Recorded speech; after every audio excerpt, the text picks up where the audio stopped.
NTA मैं Vicky Singh SVP institute से आपसे हाथ जोड़कर रिक्वेस्ट करना चाहता हूं। एक ऐसी कैटेगरी के बच्चों की तरफ से मैं रिक्वेस्ट करना चाहता हूं जिनके बारे में कोई बात नहीं होती है। यानी जब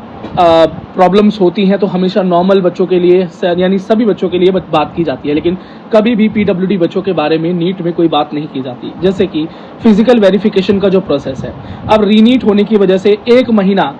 जो कि काउंसलिंग और रीवेरिफिकेशन के अंदर 15 दिन का समय बच्चों को दिलाता, जहां पर बच्चों को ऑफलाइन जाकर वेरिफिकेशन कराना होता है, अब उसमें से कटौती होगी और बच्चों को शायद अब 15 दिन का समय ना देकर 10 दिन या 9 दिन का समय दिया जाएगा फिजिकल वेरिफिकेशन के लिए। तो मेरी एनटीए से रिक्वेस्ट है, मेरी एमसीसी से रिक्वेस्ट है कि प्लीज़ बच्चों का फिजिकल वेरिफिकेशन का जो इनिशियल बुकिंग है, यानी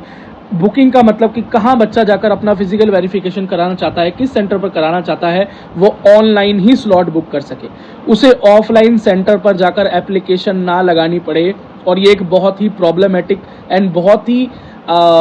पेनफुल प्रोसेस है, क्योंकि पीडब्ल्यूडी बच्चा जो पहले ही विकलांग है, जीवन में काफ़ी फिजिकल चैलेंजेस को झेल रहा है, वो अपने घर से एक नीट एग्जामिनेशन सेंटर पर यानी माफ़ कीजिएगा एनटीए वेरिफिकेशन सेंटर पर जाता है, किसी हॉस्पिटल या जो भी आपका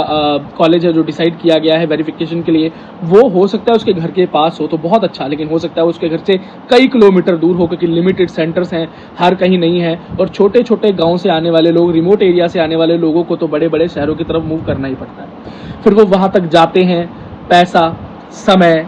ट्रांसपोर्ट, ये सब करते हैं और वहाँ जाकर क्या लगाते हैं कि एप्लीकेशन सबमिट करते हैं, रिक्वेस्ट करते हैं कि हमारा फिजिकल वेरिफिकेशन किया जाए, और फिर उसका एक रिप्लाई आता है उनको 1 दिन, 2 दिन, 3 दिन में, और फिर एक डेट उनको दी जाती है जब उन्हें उस फिजिकल वेरिफिकेशन सेंटर पर पहुंचना होता है। तो अब वो उतने दिन उस सेंटर पर या तो उन्हें रुकना पड़ेगा, तो रुकने का खर्चा, स्टे है ना, और होटल वगैरह भी लेना पड़ता है उनको, अगर वहाँ पर कोई रिश्तेदार वगैरह नहीं हुआ वो भी बहुत मुश्किल है। तो बहुत ही खर्चीला प्रोसेस है, बहुत ही हेक्टिक प्रोसेस है, और एक फिजिकल लिमिटेशंस के साथ इन पर प्रोसेस को हैंडल करना एक पीडब्ल्यूडी बच्चे के लिए बहुत ही मुश्किल है। तो इस प्रोसेस को शॉर्ट कीजिए, एप्लीकेशन लगाने के इस प्रोसेस को ऑनलाइन कर दीजिए, रजिस्ट्रेशन के दौरान कर दीजिए, या कोई एक अलग से पोर्टल ओपन कर दीजिए। एमसीसी से रिक्वेस्ट है, एनटीए से रिक्वेस्ट है, ताकि बच्चा अपना स्लॉट बुक पहले ही कर ले और फिर उसको पता हो कि मुझे किस दिन जाना है और सीधा जाकर अपना वेरिफिकेशन कराए। वो एक एप्लीकेशन प्रोसेस में उसे मत डालिए, मेरी रिक्वेस्ट है। आप बच्चों को कंपनसेशन दे रहे हैं, उनका रजिस्ट्रेशन फीस अमाउंट वापस कर रहे हैं, 15 मिनट का एक्स्ट्रा समय दे रहे हैं, क्योंकि आपको पता है कि बच्चे को प्रॉब्लम फेस हो रही है।